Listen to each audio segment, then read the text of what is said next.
اردو کور کے معزز دوستوں، میں ماجد ملک اور آپ تمام دیکھنے اور سننے والوں کو السلام علیکم۔ ناظرین گرامی، ٹی وی پر چلنے والے اشتہارات میں یہ جملہ تو آپ نے اکثر سنا ہوگا کہ میں تے ہنڈائی لیسم، یا آپ کے پاس بھی ہنڈا کی موٹر سائیکل یا کار ضرور ہوگی۔ لیکن کیا آپ کو معلوم ہے کہ اربوں ڈالر کی اس آٹو موبائل کمپنی کی بنیاد کس نے رکھی تھی؟ آج کی ویڈیو میں ہم آپ کو ہنڈا کمپنی کے مالک کی حیرت انگیز داستان سنائیں گے، جس نے سائیکل مکینک سے کامیاب ہنڈا کمپنی تک کا سفر طے کیا۔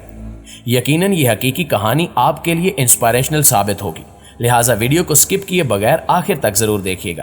تو آئیے چل کر آج کے اس قیمتی موضوع کا آغاز کرتے ہیں۔ دوستو، کیا آپ جانتے ہیں کہ دنیا کی پہلی موٹر کار کے موجد کا نام نکولس جوزف تھا، جو فرانس کا باشندہ تھا۔ اس کی ایجاد کا چرچا 1799 میں ہوا۔ وہ فوج میں انجینئر تھا۔ اس نے بھاپ سے چلنے والی جو گاڑی تیار کی تھی وہ بھاری اور سست رفتار تھی۔ اس گاڑی کے 3 پہیے تھے۔ یہ گاڑی آج بھی ایک عجائب گھر میں محفوظ ہے۔ 1885 میں کارل بینز نے دنیا کو حیران کر دیا اور 1 ہارس پاور کے انجن سے توانائی حاصل کرنے والی گاڑی تیار کر ڈالی۔ جرمنی کے کارل بینز کی ایجاد کردہ گاڑیوں میں 3 آدمیوں کے بیٹھنے کی گنجائش تھی اور اس کے 3 پہیے تھے۔ یہ پہلی آٹو موبائل کار کہلاتی ہے۔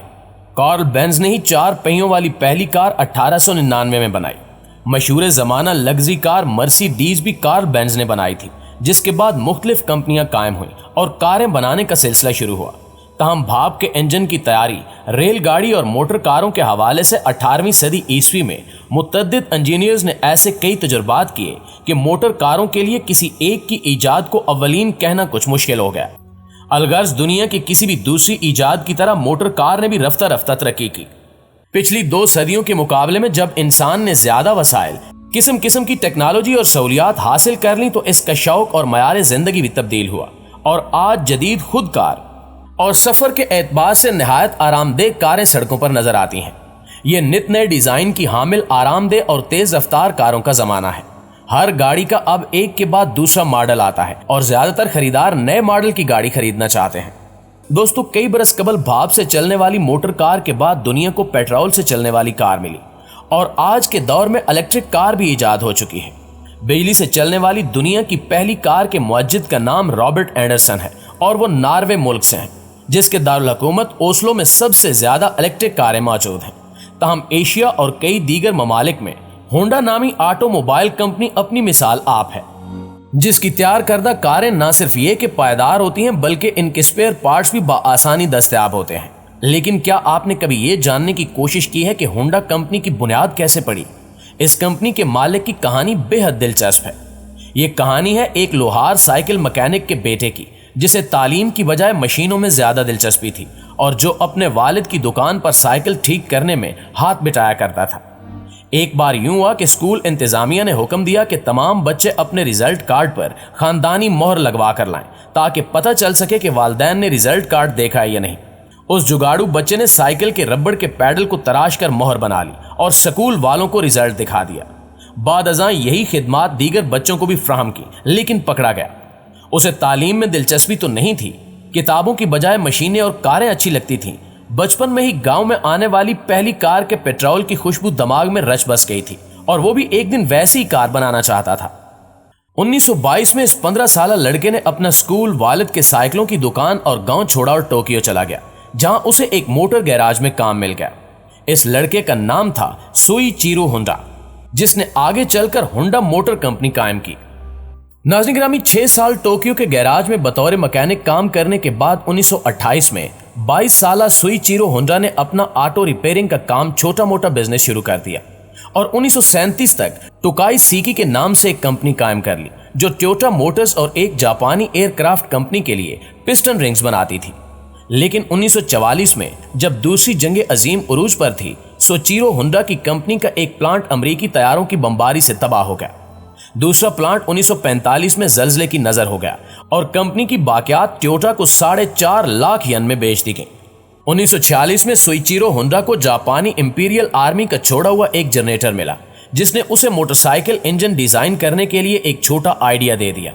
اکتوبر 1946 میں 40 سالہ سوئچیرو نے اپنے نام پر ہونڈا ٹیکنیکل ریسرچ انسٹیٹیوٹ قائم کیا اور 24 ستمبر 1948 کو اپنے آبائی شہر ہماماتسو میں ہونڈا موٹرز کارپوریشن کی بنیاد رکھی۔